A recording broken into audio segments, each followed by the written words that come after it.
Hi there everybody, it's Dr. Steve with Kinesi, and we're going to go through a pigeon pose stretch, which gets the back side of your hip, but then we're going to tie in the rest of the body and where we're going to get the other shoulder going, so it actually connects the latissimus to your glutes, which is a big part of how we're made.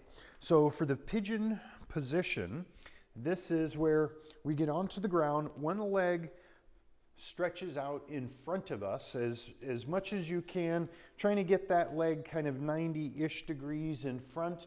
Now this is kind of the pigeon pose position, bringing the trunk all the way down. This is very much a yoga-like position. But what I want to do is have you enhance this a little bit. If you have a roller, that's great. But what we're going to do, whichever leg is in front, you're going to get your hands onto the roller and roll the hands kind of at an angle off towards that front leg. What that's going to do is that's going to take, in this position, my left leg is in front, it's going to get my right shoulder and the latissimus on this right side to stretch along with the glutes.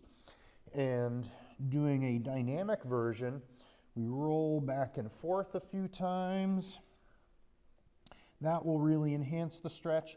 And then you place that out there, you wiggle the hips a few times to make it dynamic from the bottom end.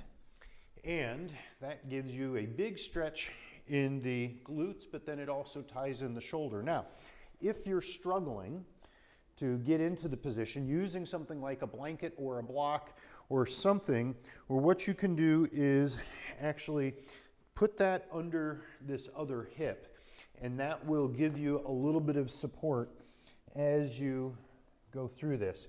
So let me just turn my position a little bit so that you can see what I was doing there.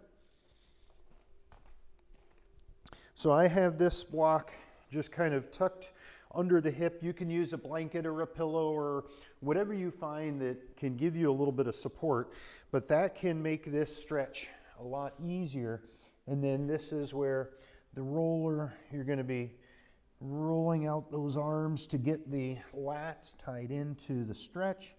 And then after a few rolling, you place that out there, wiggle the hips back and forth, and that will give you a pigeon pose stretch that will tie in the shoulders and the upper back. So be sure to do both sides, but have fun with that one, everybody.